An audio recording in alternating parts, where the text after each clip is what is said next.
All right, welcome back to Context and Clarity Live. If you are new around here, we've been saying this for a few weeks now, so I think this theme is sort of running out. I keep saying new look and things like this, but this is Context and Clarity Live. I don't know if it's new anymore. We're getting into the swing of things, but if you've never been here before, we spend an hour, no matter what your context is, looking for clarity around something in the business of architecture, in the business of architecture, engineering, construction, somehow. We have special guests every week, and I'm joined every week by my co host, Katie Kangas. Welcome, Katie. Glad you're here today. Good to be here. Excited for this conversation with Blair. I am too. This is, I say this over and over, and this is not to butter up our guests because we've already talked about this, but um, we are going to talk to Blair Enns here in just a minute. He's the author of, I'm ruining the opening already, but he's the author of Win Without Pitching, which I keep saying is required reading for architects all over the world. And I've said this before when I've put on the management consulting hat with my clients. I require the team that I'm working with to read Win Without Pitching before we begin working because I think it's an important mindset to adopt. The proclamations that are in the book, and we'll certainly get into that with Blair here in just a few minutes. But I'm really looking forward to this conversation today. So welcome, glad you're here. Wherever you are, say hi when you get here. Let us know that you're here, and then let us know where here is for you. Where are you joining this conversation from? I see Mark R. LePage is in first today. He's in Waxhaw, North Carolina. He says, hello, friends. Happy Tuesday. Happy Tuesday to you, Mark, and everybody else. Scott Thrift says it's a gray day on the bay. He's in San Francisco. He's joining us over on LinkedIn. Thanks for joining us today, Scott. Great to see you. Chris is in Massachusetts. Says, good afternoon. Looking forward to the conversation. And his friend, his neighbor, Wendy Brown, is in Western Massachusetts. So, not being super familiar with the geography of Massachusetts, I think we've gone from central to western there with Chris and Wendy. Jessica, welcome back from Los Angeles. She's preparing for a meeting there. Rick Lindley, welcome from Winnipeg. All right, there's a nice tie-in to today. Glad you're here, Rick. Rick's joining us from LinkedIn, and I see several joining us on Facebook. If you're on Facebook right now and you are commenting away and going, hey, why is my comment not showing up like Jessica's or like Wendy's or Chris's or Mark's? It is likely because you are in a closed Facebook group. We stream to a couple of closed groups there on Facebook. And it turns out Mark Zuckerberg doesn't like to share your personal information, at least if he can't make a profit on it. So there are some rules in place that may have just gotten us kicked off of Facebook, by the way. but there are some rules that say that your name, your likeness, your comments can't escape that Facebook group unless you give permission. And so there is a URL in the bottom left-hand corner of your screen right now. Open up another browser window. Type chat.restream.io/FB, like Facebook. That's chat.restream.io/FB. And a couple of clicks later, and you'll give Facebook that permission to communicate with Restream, which is what we use here for these, our simulcast, as we call this. We're streaming out to Facebook, LinkedIn, YouTube, Twitter, and Twitch, to our big audience over there on Twitch, certainly. So glad to have you all with us. But if you're having trouble from Facebook, type chat.restream.io/FB, and a couple of clicks later, that should solve your problem. Your comments should show up on the screen. So glad you're all here today. I feel like I've forgotten something already, Katie. What have I forgotten? Well, I think this win without pitching is more than just a mindset. It's really an empowering way to approach marketing. And so, yeah, I think you got the laundry done and covered. And get all the check marks. I think so. All right. Yeah. All right. Good enough. Well, we will do our intro here momentarily. Great to have you all with us. Chris says he hopes Jessica is not pitching. So maybe Jessica can get some tips as she's preparing to present whatever it is that she's about to present. Elizabeth, welcome back from San Diego. Glad you're here joining us today. All right. Our guest today is an author, a trainer, and a coach. He's on a mission to change the way creative and professional services are bought and sold. And I know when I said that, bought and sold, that may have raised the hair on the back of your neck. You are, after all, most of you are architects, so I get that. But he's here to change the way your services are bought and sold. That's what happens, by the way. He's the co host of the popular podcast with David Baker, Two Bobs, Conversations on the Art of Creative Entrepreneurship. And he's the author of Pricing Creativity, a guide to profit beyond the billable hour, and the Win Without Pitching Manifesto. He's the founder of the sales training and coaching organizations Win Without Pitching. Blair Enns, welcome to Context and Clarity Live. Thank you, Jeff. Thank you, Katie. Glad to have you.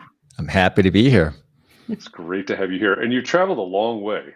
Relative to Indianapolis, at least, you've traveled a long way to get here. So where are you exactly?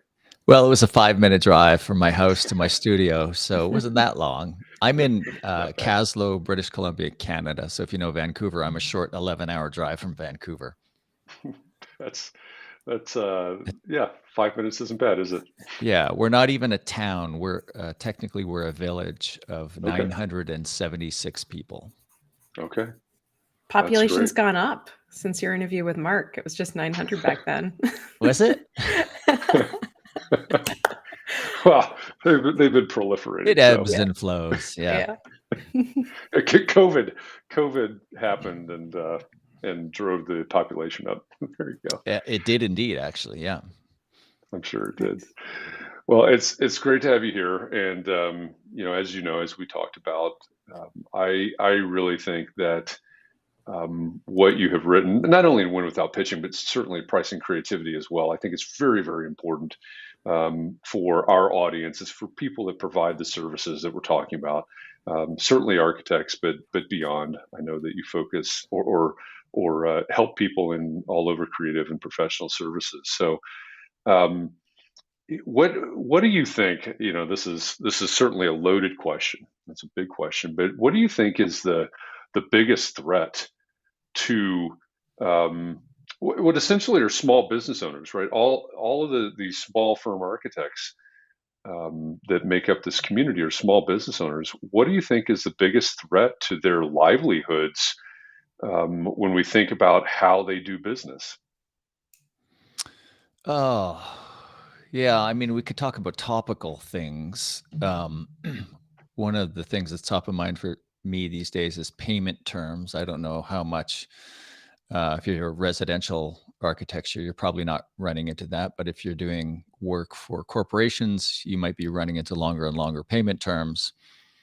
I don't know. I'm a big fan of the small business owner, of entrepreneurial businesses. I think they tend to be more resilient than larger companies in some ways. I remember a friend of mine who owned an ad agency, a very small ad agency, said to me years ago, it was probably around 2008.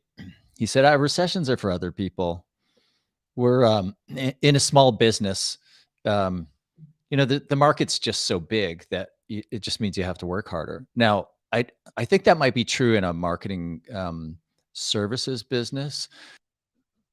It's far less likely to be true in an architectural business because of, when we head into a down economy or even a recession, sometimes building just stops, right? So that type of spending just grinds to a halt. So I wouldn't say that's the case for architects, but I do like the flexibility that is afforded to small business owners, as long as you have cash in the bank, as long as you have your basic business fundamentals down. I would say most periods, and I think we're in one right now. I'm taking the temperature of our clients and my peers who also sell into this space to get a sense of what's going on. And there's no panic in the market right now, but there's definitely a softening. There's a conservatism on the client side. Sales cycles that used to be X are now 1.5 or 2X. So there's just a lot of caution on the client side. So a big rambling answer to your question, Jeff, but I think, the real threat to small business owners is from within. It's especially if you're a creative, like an architect, you decide, okay, I'm you study as an architect, you identify as an architect. This is what I love to do. This is what I was put on this earth to do, perhaps. And so you decide to go out on your own and launch your own business. And I would say the lesson that is not learned fast enough is to upskill on the basic business skills. So I think when we go into a downturn like we are now, the most threatened small businesses are the ones that A, don't have enough cash in the bank, and B, don't have a sense of the fundamentals of the business, of the financials. Yeah, that makes a lot of sense. And I would imagine everybody in the audience kind of agrees with that. We talk about that from time to time as, as architects, and it's true in other professional services as well. You get trained in your craft, right? You get trained in what it takes to become an architect, not in the business of architecture. That seems to be a gap for almost all of us. So if the sales cycle has gone from X to 1.5 or to 2, and for those of you that don't like sales, for those of you that some of these conversations may be a little bit foreign to you, one of the things that the rest of us will talk about is the fact that time kills deals. So if we've gone from X to 1.5, or that sales cycle is starting to extend, or maybe to translate for the folks in the audience, hey, you sent out a proposal, which is probably something we ought to talk about, but you sent out a proposal and you used to get a response in a couple of days, and now it's been a couple of weeks, or whatever that timing looks like. What do we do? What do we do to remedy the fact that sales cycle is extending, and that tees you up for it's kind of a softball, but what do you do to remedy when things are slowing down and the process isn't working as well as it did a couple of months ago, maybe? Yeah, I'll speak to that. And just a placeholder, so I remind both of us, or the three of us, to come back to this subject of the S word. We use that word once you're in the room here, but I find in my own business, if I send out an email that's got the S word in the subject line, the open rates just plummet, because a lot of my target market think, well, we're not really in sales. We're kind of we do business development. We don't do sales. Sales is a dirty word. So let's come back to that. I think your question was, what do you do now in the face of extended sales cycle? So an extended sales cycle might be increased time in which you hear back from a written proposal, but it's really just the length of time from when you start talking to the client to when they make a decision. Yep. And the common mistake that we make when deals go dark or slow down and we start to lose momentum, and as you said, Jeff, time kills deals, especially late stage deals after the client has decided, yes, I'm going to do this. I'm going to hire an architect like you, not necessarily you, but like you, and I'm going to go ahead with this project. So after this intent, momentum is really important. And so the tendency is, just irrespective of, whatever the macroeconomic conditions are, whether it's good times or bad times, the tendency is when things start to slow down and a deal goes dark. And we've had this, if you've been in business long enough, you've had this happen probably multiple times. You're talking to a prospective client who's very enthusiastic and really excited about the possibility of working with you. It seems like it's you and only you. They're either not talking to somebody else or they've already eliminated those alternatives. So it feels like they're going ahead with you. They might even say, okay, you're my person. We're going to do this. We're going to work together. Send me your proposal. And then, so everything's proceeding to a close, and then you don't hear from them. I'll get back to you in a couple of days, and they don't. And then you reach out, hey, just checking in. How's, I hope you had a great weekend. All these like fake niceties, faux niceties about, hey, what about the proposal? So that happens fairly often, and it's it's a function of, we all know what buyer's remorse is. It's the remorse we make after we make a big purchase decision, but that actually sets in before the client decides, after they form the intent and before they say yes, before they commit. So that's why momentum is really important in late stage opportunities. If you leave somebody alone long enough, they start to think of all the reasons why this might not work, or the costs or the consequences of failure. And our tendency in those situations is just to plaster the fake smile on our face and leave these voicemail messages and send these texts that are overly polite. And what we don't appreciate is our the client, when we're leaning on this personal stuff. Hey, hope everyone, how are your kids? All this stuff that is taught in some schools of selling. What you're doing is you're imbuing the decision the client has to make with this excess emotional weight. So they have you can think of it like a computer. They have this decision that they've got to make. What are the pros and cons, et cetera? But it's a wet computer that's prone to these things called emotions. And buying a big purchase, especially, hiring an architect, designing probably the first home that you've had built for yourself, et cetera. That's a big emotional decision fraught with all kinds of risks. So you imagine this person has gone dark. You imagine that they're afraid. They have this fear of making a mistake. And we keep reaching out to talk to them. And the fact that they don't want to communicate back means that they're afraid to give us honest feedback. And the reason the client's afraid to give us honest feedback typically is we have imbued too much emotions into the sale. We've been too needy. We've wanted this too bad. So we keep checking in, and the client just retreats further and further and further into their cave. So I like the approach of, at some point you have to realize, all right, this thing's stalled. It's either not happening or they've hired somebody else. And so, and maybe Shannon's talked about this before. We have this magic email. You basically send them a note saying, hey, I get it. I haven't heard back from you this project. I'm going to assume that you've gone with somebody else or your priorities have changed. If you know where we are, if we can be of help in the future, feel free to reach out. And we call that the takeaway email, or the closing the loop email, or the $1 million email, because it generates a lot of money, not like collectively across a lot of people who've done it. The power of that email is, in one stroke, in one simple email, you basically say, hey, I get it.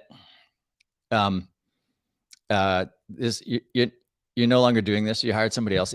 I get it. It's just business. You've made a business decision. It's not personal. So in one stroke, you remove the emotions that you have imbued into the decision, and you walk away. And what that email is really good at doing is eliciting a response. So the response is either, yeah, we've hired your biggest competitor, or yeah, the response is the truth. Here's what's really going on. We've hired somebody else, or we've just shelved this project. And if the truth is that they're just paralyzed because this is a difficult decision, there's a lot at risk here. I can't call you. The client feels like, I can't call you and get you to talk me through this because you're so invested in this deal. You're not going to give me an unbiased point of view. You're going to try to talk me into hiring you. Right? If that's the reality, by retreating, you will see them advance. They'll say, no, wait, don't go. So the response will be, hey, sorry, I've just been busy. Yeah, I'll sign the. Sometimes it's I'll sign the proposal, but more often it's can we set up a time to talk? So it unsticks a stuck deal. That's the first thing I would have you think about, is this idea of, have you been a little bit too needy in the sale? Have you imbued too many emotions into the decision? And can you remove those emotions by saying something like, hey, I get it. You're going with somebody else, or this is no longer a priority. No problem. If we can help in the future, feel free to reach out. So it's not, I will call you in the future. It's basically, I get it. It's business. You made a business decision. We're all adults here. I'm moving on, but the door's still open if we can help in the future. And there's something about that email that was taught to me over 20 years ago as a voicemail, but there's something about that email that just removes the emotions from that situation. and elicits the truth from the client. And if the truth is that they're stuck, there's usually an invitation to proceed in some form to resume the conversation. So that's, if I had to offer one thing, that would be it. Yeah, I like that a lot. I mean, and I think to many of us that might be completely counterintuitive because one, how many, I'll raise my hand to this, how many of us have acted out of desperation, especially small business owners. Wow, where's the next project going to come from? I'm kind of desperate to get this one, or I really want this one, or whatever. But also, I think with many, many clients in this world, there's so much emotion wrapped up in the project itself. Yeah. Right. Oh, this is our dream home. This is our beach home. This is the first office where, we've actually had someone design it, or our first restaurant, whatever those things are. I think it can be hard to pull those things apart. So I think that's really great advice. I think it may be counterintuitive, Jeff, but it's not. Just think it through. It's not going to kill a good deal. It's not going to kill right. an otherwise. It's just going to reveal information. Yeah. So as uncomfortable as it may feel or sound, go ahead and try it. Yeah. Well, and I think that idea of revealing information is really sort of the key to everything that you talk about in Win Without Pitching, isn't it? This is about gathering information and understanding, which also is, it seems like it would be natural. To me, it seems like it would be natural for us to think that way, but I don't think we proceed in that way when we're, here they are, we've got to convince them, all of these things that we think we have to do, but that's not the approach of Win Without Pitching, really. No, one of the proclamations in the manifesto is conversations instead of presentations. There's something about all of the creative professions where we go into presentation mode. We get in front of a client, we start showing off our stuff. And I'm not saying we shouldn't show off our previous work, but we go into this mode where we're transmitting and not receiving. And I'm fond of saying you can present to people or you can be present to them, but you can't do both. You have to pick one. And I think if you want to move away from, what we kind of alluded to before, this idea of selling as talking people into the things, and towards this place of selling as helping or facilitating, then you can't have high sunk costs. You can't be emotionally over-invested in the deal. You can't be over-invested in time and money, because once you are, you can no longer be this pragmatic facilitator of a conversation that really is about what's best for the client. And that's how you want to approach selling. We're all such good conversationalists. Like, you wouldn't get to where you are in your life or your professional career without being good at conversation. But there's something that changes. There's a switch in our brain that flicks when we move to sales, when money gets involved. And if there's just one thing I could do for you, the audience, if I could wave a magic wand, I would just remove whatever baggage you have in your mind about what it means to sell. I would just remove it all. Everything you've ever heard about selling, if I could just take it away and just say, you're good enough. You'll do. You just show up and be you. Show up and have a conversation. Your job is to help this person. And if helping means them hiring you, great. If it means you referring them to somebody else, great. Just show up and help. Be yourself. Keep it conversational. And as soon as you go into presentation mode, you're transmitting, you quit receiving. It becomes very obvious to the client. And if the client sees you transmitting and not receiving, if they see you in presentation mode, that's a sign that, okay, you really want this. That means you're less likely to get honest information coming back. So the whole, our framework, I think Shannon may have talked about this, our framework that underpins all of our training is this idea of the 4 conversations. There are 4 conversations in the sale. Whether there are or not is immaterial. It's a model that's useful. But throughout the entire arc of the sale, it's all conversational. So if you're retreating to write a proposal, if you're showing up to the wow moment where you want to wow the client, you're withholding information in advance so you can do the big reveal. All of these things are signs that you're not keeping it conversational. And there are some things that are just built into the way architects work and sell that are contrary to this. So it's a bit of a mindset shift, and then you have to figure out, okay, what's the application of this mindset? Can you share with us what those 4 conversations are? Sure. So the first conversation is, we call it the probative conversation. And it's where you prove your expertise to the client and you move in their mind from this position of vendor to a position of expert. So we make this helpful generalization that there are only 2 positions you can occupy in your relationships with your clients and prospective clients. You can be seen as a vendor with numerous direct substitutes, so you have little power in the buy-sell relationship, or you can be seen as the expert. You're seen as meaningfully different and you have some power to push back on the sale. And the key to the probative conversation is that it happens without you present. So it is really a function of your reputation. So the probative conversation is had through your agents of referrers, those best clients who refer work to you.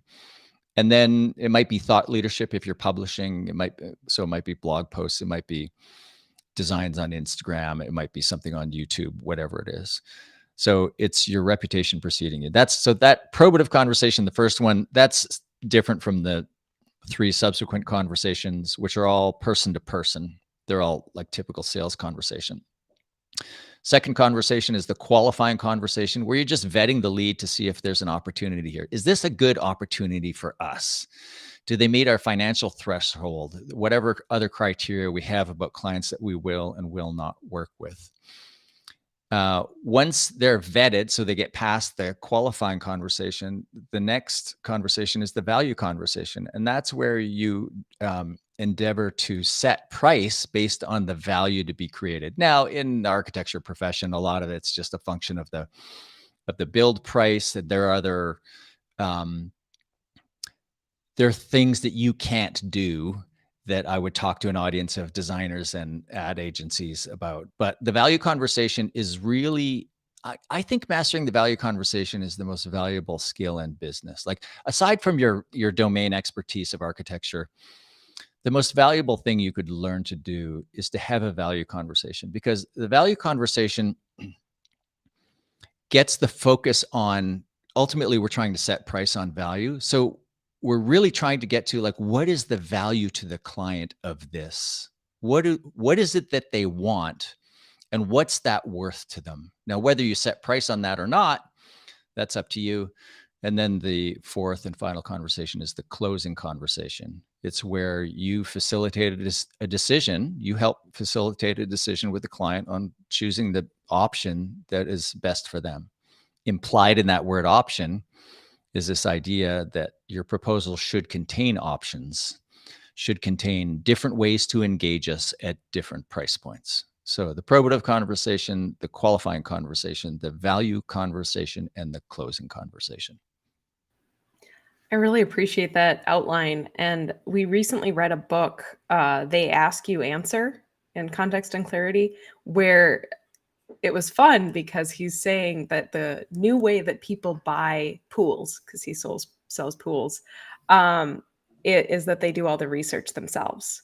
And now you've been in the business 20 years, it sounds like. And so have you seen a similar shift, or is that just a write-off to get us out of trying to sell anymore? No, there's been a fundamental shift, and it's driven by internet search. So it's like, so the folks who wrote the Challenger sale, they commissioned research of some kind that back probably a dozen years ago, they said 56% of the purchasing decision is now made in all B2B sales. So this is business to business, is now made before there's any conversation with the salesperson. Wow. Now, you think back in the old days, in the pre-web days, having a conversation with the salesperson was a way to get industry knowledge, find out what competitors are doing, find out who's offering what you had to have these conversations with various salespeople. Now, as a buyer, you don't. You just go online, and most of the information that you're looking for is there. You can get a lot of the information that you need to select an architect based on what you see online. And then you can winnow it down to maybe 1 or 2 or 3. And you have a lot more knowledge today about those providers or experts than you did previously. So the big thing that's come out of that is lead generation used to be a function of sales. So this won't make sense for independent architects, but you understand the concept. In a large business, the responsibility for generating leads used to reside in sales. That was the job of the salesperson. So the smile and dial rejection-proof salesperson is who we conjure up when we think of a salesperson. And they needed to be rejection-proof because they were just going through leads, looking for, like turning over rocks so they could find something to eat. And you wanted somebody who was tireless at turning over rocks, right? And then once they found something under a rock, now the skills required to navigate the sale, once you have a qualified lead, they're actually quite different. So you want a high drive rejection-proof salesperson to generate leads back in the old days.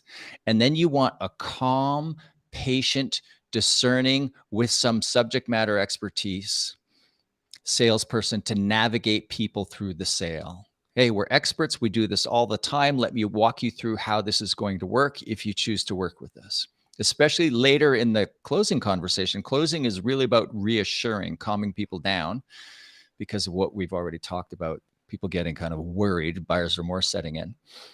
So if you take, now that most people get most of their information from a buying point of view online, and they come to you, or at least this is how businesses are built today, the lead generation function has moved from sales to marketing. Mm-hmm. So that probative conversation is your reputation preceding you. It's through referrals, but also through the content marketing that you do, the reputation that you build out in the world, actually on the web, with the idea of driving leads to you with you already seen as the expert. So that we call it the flip, the moment in time you move from the vendor position to the expert position in the mind of the client. That's already happened. You drive inbound inquiries to you. So if once you take that, the need for lead generation away from the sales function, our definition of what it means to sell and what a good salesperson looks like changes entirely, because selling is now more like the personality profile of a good salesperson today is more like the profile of somebody who will deliver the expertise. They're calmer. They're not super high drive. They're more patient. They have domain expertise. They can calm a nervous late stage client down and say, don't worry, everything's going to be okay. We've done this 100 times before. Let me walk you through our model that explains exactly how we work so you can see yourself in it and you can determine, oh, this is a bulletproof process. Little variability in process equals little variability in outcomes. So there's a lot packed up into what I just said, but the sales role absolutely has changed because of internet search. We no longer look to salespeople to drive leads in the way that we used to. Therefore, we don't have to hire these annoying people. Really good salespeople can be calm and patient and not always trying to talk people into things. I think that puts some people at ease right now, but okay, Blair, I am a small firm architect. It's me and a 1099 working with me. I'm wearing 17 hats of the entrepreneur. I don't like turning over rocks. I love being an architectural generalist. I rely mainly on referrals, almost completely on referrals, past clients, my cousin who's a contractor, things like that. What happens when things start to slow down? How do I ramp this back up? How do I engage what you're talking about in 2023? Because I'm not the one. I'm not the high drive. I don't like flipping the rocks over. I can't stand people saying no to me. how do I keep this firm going? Yeah, so I'm the same way. I mean, I run a sales training organization. I've written a book on selling. I'm writing another book on selling, but I don't like that looking for people to. It's like hunting. I don't Yeah. like the lead generation aspect of selling. So when I launched my business 23 years ago, whenever it was, 22 years ago, um, I had to make a decision. Well, if I don't like selling, then I'd better be very narrowly focused, right? I better narrow my focus so that I can build a depth of expertise rapidly. And those two things are correlated, right? It's broad expertise is an oxymoron. Maybe if you've had 30 years experience, you can get away with a broader claim of expertise. But if you really want to stand out and you really want to get found via internet search, then you should narrow your focus. The more comfortable you are with the lead generation part of selling, the broader a practice you can get away with. And you also said, Jeff, like, okay, I rely on referrals. Well, when somebody says that, they're in one of two camps, usually the latter, usually the second camp. The first camp is we have an active referral strategy. We've studied this, and everybody we work with, we have a time when we ask, and we have a format for asking. And we're really good at soliciting referrals from our best clients and then closing on some of those referrals. There's almost nobody in that camp. Like the people who do this they're just at a different level. They do it almost reflexively, or they've just been trained. They've just taught themselves or been taught by others. Always ask, here's how you ask, etc. Most people saying I rely on referrals are basically saying the fate of my business is in the hands of other people whom I can't name. That's pretty scary. Yeah, it's entirely It's scary. true, though. It's true. Yeah. Yeah. And we, Dominate a niche. And yeah, then once you dominate a niche, then possibly think about expanding that niche. Going out, if you think of concentric circles, if the niche is typically defined by a discipline, so architecture, but a narrow discipline might be residential architecture, or it might be home office renovations. Like you get tighter. And then, so it's a combination of discipline and the market. So yeah, sorry, it's discipline market. I think of market as verticals. They're not always verticals though. So yeah, what do you do and who do you do it for? And if you're finding the selling or the building of the business difficult, generating enough leads difficult, then think about narrowing your niche. So when somebody's not just looking for architect, they're looking for residential architect Denver. So now it's only you and 120 other architects. Or they're looking for architect home office, or what other variation you might think of. yeah, yeah. What happens when um, what happens when I want to expand? I like to, so to maybe to add a little tangible to what you were just talking about. One thing I like to encourage people to do is when they're thinking about their niche, narrow it down until there's only 10 people left. Gets really extreme and it scares architects to think like that. But it's, hey, we design restaurants. Okay. How many restaurants are there across North America? There are a lot. We design independently owned restaurants. Suddenly it narrowed a lot. I'm in Indianapolis, which is in Indiana. So we design restaurants in Indiana, just dropped a lot. In Indianapolis, dropped a lot more. Independently owned farm to table restaurants uh, with 30 tables or less, something like that. And somehow we got down to like 10 restaurants in the city of Indianapolis that applies to. And now all of a sudden the architects are terrified because they can't build a practice on that. But my thought was, and I think this ties to one of your proclamations, if there are only 10 people, today's Tuesday, if there are only 10 restaurant owners left in that mix, you can have a conversation with all 10 of those restaurant owners before the end of this week. And my theory is that if you do that, if you actually do that work and you have those conversations with those 10 owners, you suddenly know more about them and their business than any one of those individuals does, because you've got the collective knowledge of those 10.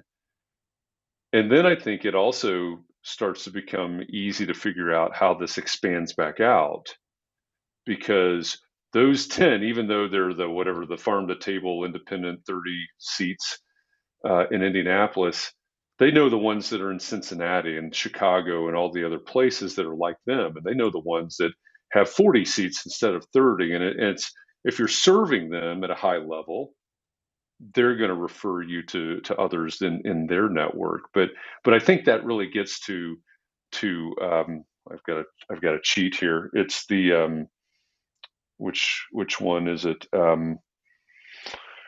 We will specialize. The first We will. proclamation. Yeah, it is. It is definitely, we will specialize, and also number 4, we'll seek to better understand the client. I think it's both of those combined, right? And I think that's really powerful when we're able to do that. 10's too small. My sphincter is tightened. That almost never happens. Because you have to do an assumption that you're only going to get what, like 1 or 2% of the market. Only 5% of your client base or prospective client base is going to be in the market at any one time. Sure. But the overall point that so I'm fond of saying the target isn't the market. The target is that at which you aim, and the market is that which you're happy to hit. So you think if you're a golfer, you aim for the pin, aim for the flag, and you're happy to land on the green. So you aim narrow, and if you make a narrow claim of expertise, those in related markets looking for related disciplines looking for related disciplines will also find meaning in what you do. So we do sales training for creative professionals. Every few months, we have a public workshop of 20 creative professionals show up to go through a 4-day workshop. And as more time goes by, there's fewer and fewer creative professionals in there. There are people from creative or marketing firms, and then there are people who are just running AI businesses. There are consultants, there are staffing companies, there are accountants, there are financial planners, etc. And so what we don't do is broaden out our claim of expertise to say, we do sales training for all professional services, and these we don't keep broadening out our claim of expertise. We lead with a narrow claim, and our message gets exposure to people outside of our target market, and then they come to us, and sometimes they'll reach out and say, "Hey, I'm not in your target market. Do you think there's a fit here?" And we'll give them an honest appraisal, and we'll say like, you're going to have to bend our material to your situation. So the onus is on them. But like, going off on a bit of a tangent here, it's your claim of expertise should make you nervous. It's the first test that you need to pass. Are you afraid? Because if you're not afraid when you try on narrowing your practice, it's probably not narrow enough. Now, I don't know how to translate to an architectural business, but in a marketing services firm, you'd probably want to operate in a place that has between, in the low thousands of prospective clients, just because of that math of not everybody's in the market at the same time, and you're only going to get a percentage of that market when they are in the market. So you can do the rough math. You probably need many hundreds. And even the farm to table example, there's probably nothing architecturally about a farm to table restaurant that's different from a non-farm to table restaurant. So you have to be careful about the parameters that you use to define this specialization. Yeah. But that even Peter Thiel in his book 0 to 1, which I think might be the best like basic business book. It's called 0 to 1 Notes on, what is it? This running a startup or something. He says, pick a niche, dominate the niche. Once you dominate the niche, then look for the ancillary markets, look to expand.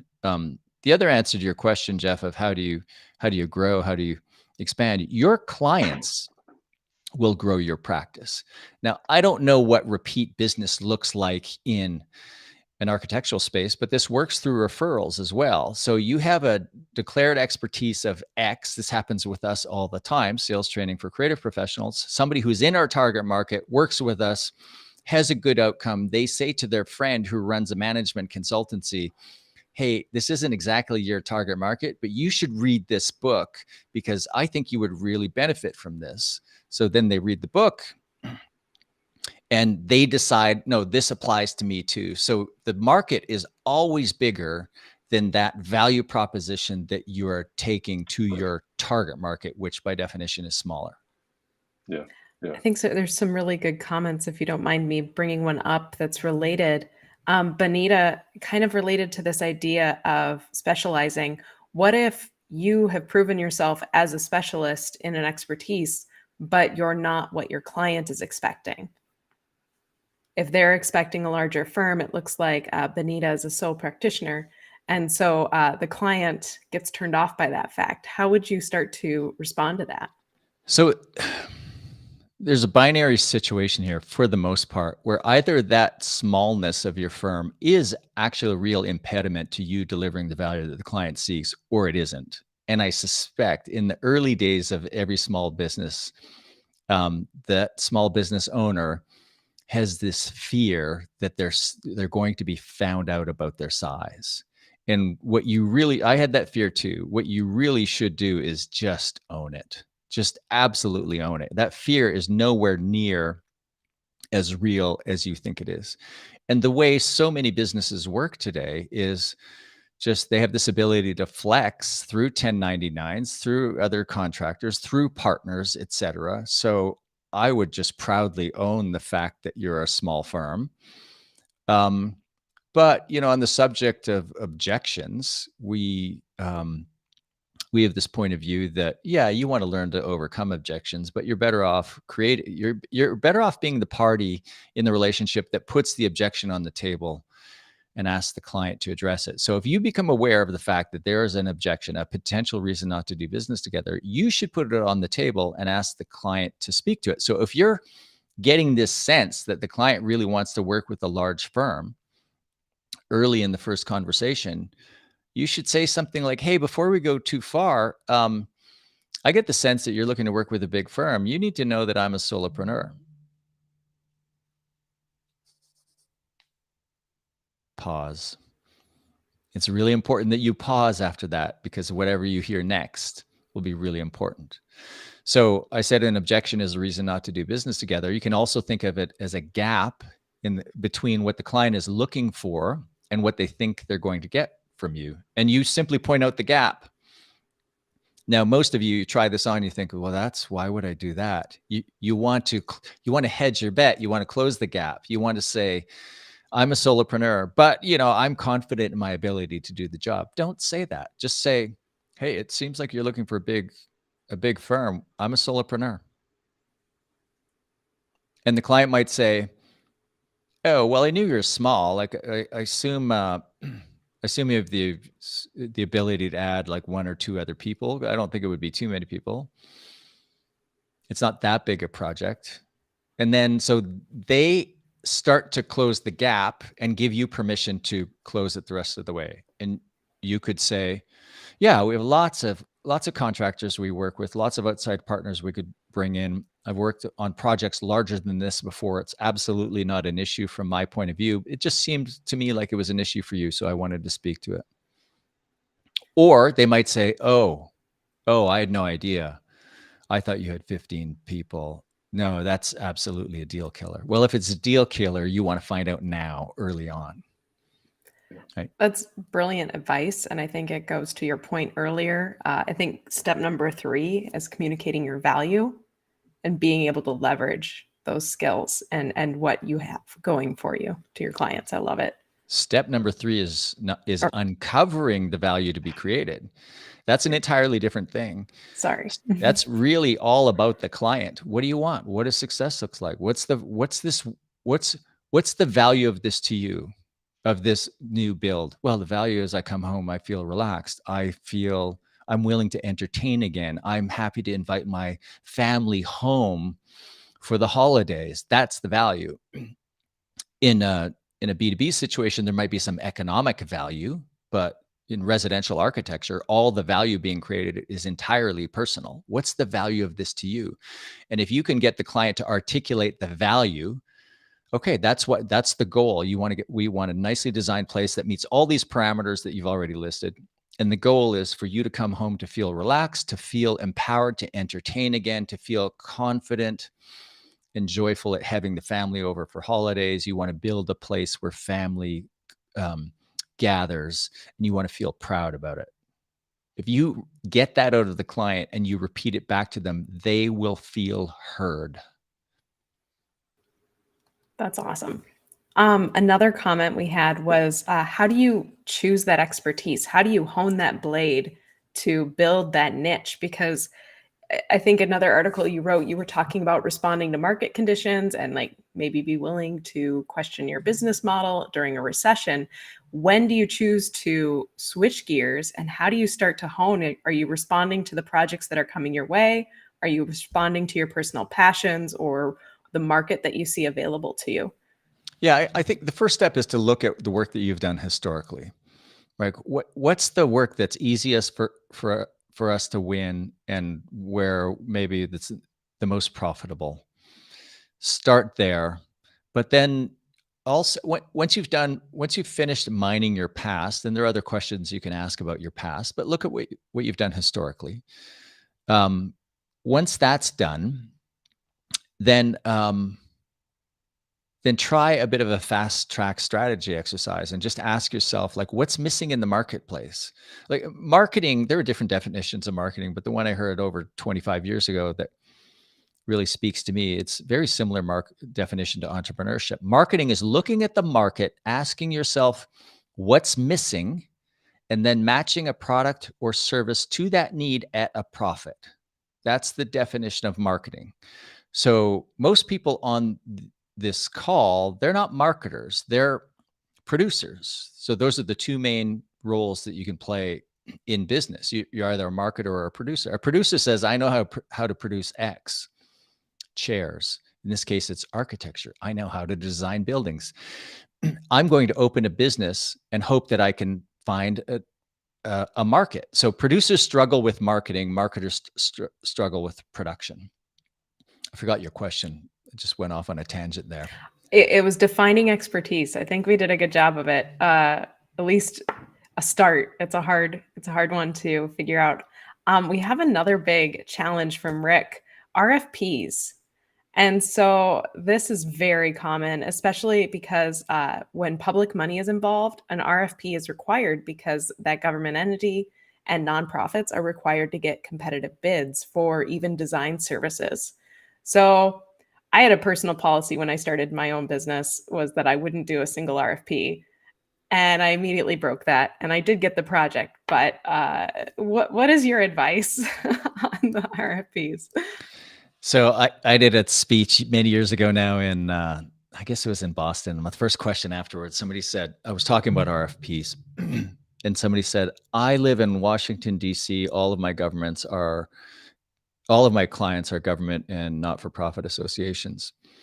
What should I do? And my answer was move. Why would you do that? Why would you, if you're at the beginning of your business, why would you build a business where you have to go through government RFPs? And now, okay, maybe it's your passion. Maybe public service is your passion, right? So, you have to play the RFP game. Now, so Jeff, in the introduction, you mentioned I do a podcast called Two Bobs that I co-host with David C. Baker. I have a second podcast I launched a little over a year ago. It's called 20%, the Marketing Procurement Podcast. It's a niche podcast where I and my co-host are interviewing procurement people from the world's largest companies. We're trying to solve the marketing procurement problem. So we get these procurement people giving away all the secrets. And in one of the first interviews we did, we had a procurement person say something I've always known to be true. He said, I probably shouldn't say this, but by the time we go to RFP, over 50% of the time, we already know who we're going to work with. Yep. So just think about that. You should view the RFP as a game, right? It's a game, and you're trying to get the rules of the game changed in your favor. So let's pretend for a second that you're not focused on public sector, that it's mixed. Some is public, some isn't. You're talking to a prospective client and they say, okay, this is great. You sound great. I'll send you the RFP. When you hear the letters RFP, you should respond like a robot. We don't typically respond to RFPs. Just use that line. It's an objection with some leeway in it. We don't typically respond to RFPs. Now, you can't do that with government. Then you leave the silence and the client will say, well, why don't you? And whatever answer you want to give, whatever your answer was, Katie, I don't like them. They're a waste of time. They ask a lot of work. They push all the work to us. We just don't find we win them. I don't think it's a good way to hire an architect. There's a lot of really valid answers. And so if you push back, and it can be a different type of objection. And in that situation, the client might say, well, I've got to get 3 bids, so see you later. Or they might say, if the probative conversation has happened through your agents, if you've built some reputation, if you are seen as meaningfully different, you might have some leeway here. You might have some leverage. So the client might say, well, Katie, we'd actually really like to work with you, but there's no way we can do that without issuing an RFP. Okay, so now they're saying the right things. Now we want them to prove it. So we seek a behavioral concession. So we might say, okay, well, as a matter of policy, I don't respond to RFPs, but I'm willing to break it for you if you do this for me. So whatever this is, information that they haven't shared with others, access to decision makers when you're told access isn't allowed, you get to, instead of completing the document that they've sent to you, submit a standard credentials document. We can go on and on. But if you get any form of behavioral concession, you should see that as a sign that they see you as meaningfully different. And I've done a small study on this. Any behavioral concession, your odds of winning go from about 1/2n, with n being the number of firms under consideration, to greater than 1 in 2. So, and that's because it's a sign that they see you as meaningfully different.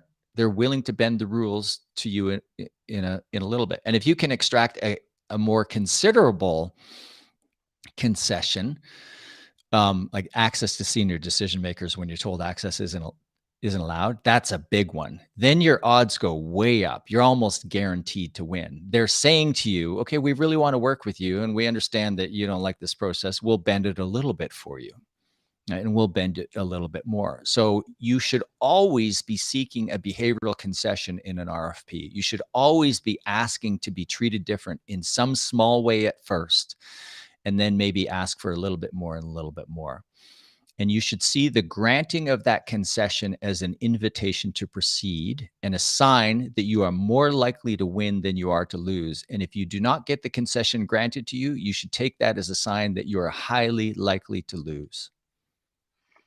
Yeah, I love all of that. And what I would add to that is, and specifically to Rick, I did a workshop a month or so ago with Zach Waters from Black Swan Risk Management, and we talked about the intersection between risk management and business development. And we talked specifically about RFP, the RFP process of procurement.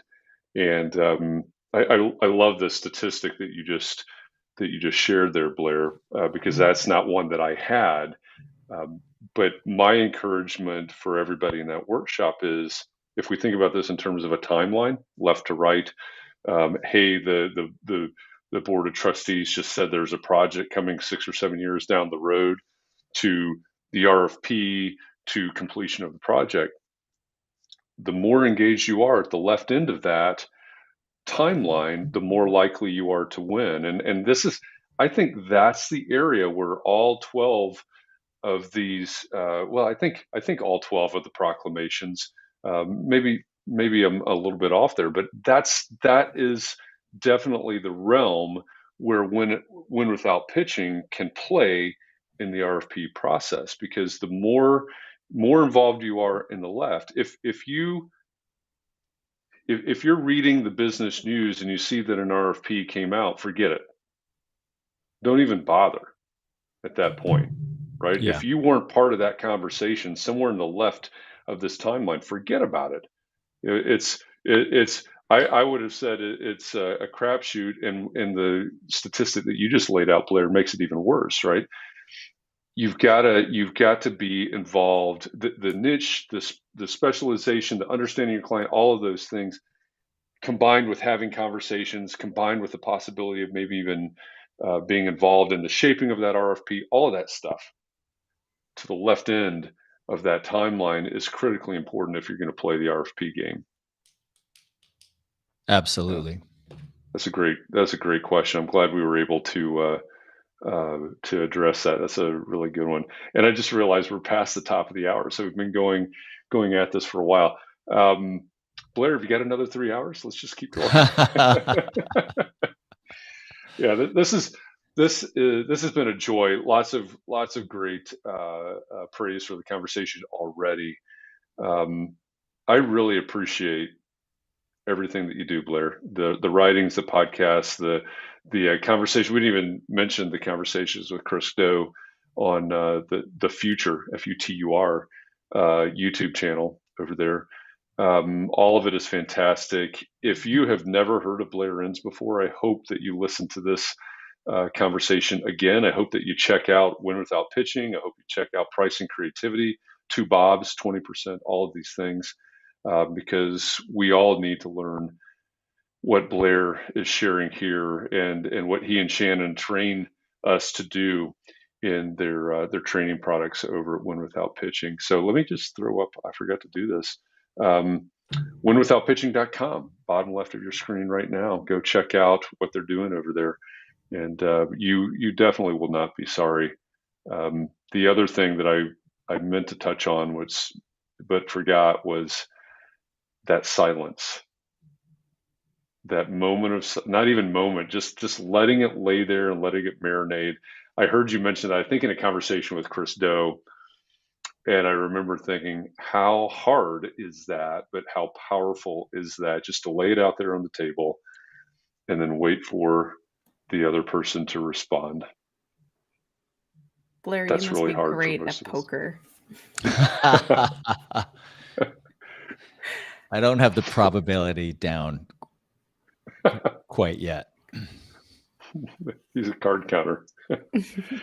So Blair, thank you for this conversation. It's been fantastic. Katie, as always, thank you for co-hosting this with me. To all of you out there, I've said this for 3 years now. Thank you for making context and clarity a thing, because without you showing up, without you wanting these conversations, we would not be talking to Blair Enns today. So thank you to all of you for this opportunity. And I say this in closing every time: please be well, stay safe, keep those around you safe and well. Take a little bit of time to breathe, relax. We don't do this every day anymore like we used to, but we do this every week. You've got to find a way to rejuvenate, recharge, and get ready for the next conversation here. So next week, having said that, next week on Context and Clarity Live, we will have Will Guidara, who is the author of Unreasonable Hospitality. That was the Context and Clarity Book Club book, I think March or February of this year. So I'm looking forward to talking with Will Guidara next week, basically about client experience. He comes from the restaurant world, so he would call it customer experience, but we can easily translate what he writes about in Unreasonable Hospitality into client experience. So that's what we'll talk about next week. Blair, again, thanks. Really appreciate you for this conversation. It's been fantastic, and we'll see everybody next week. Thanks. Thanks, guys.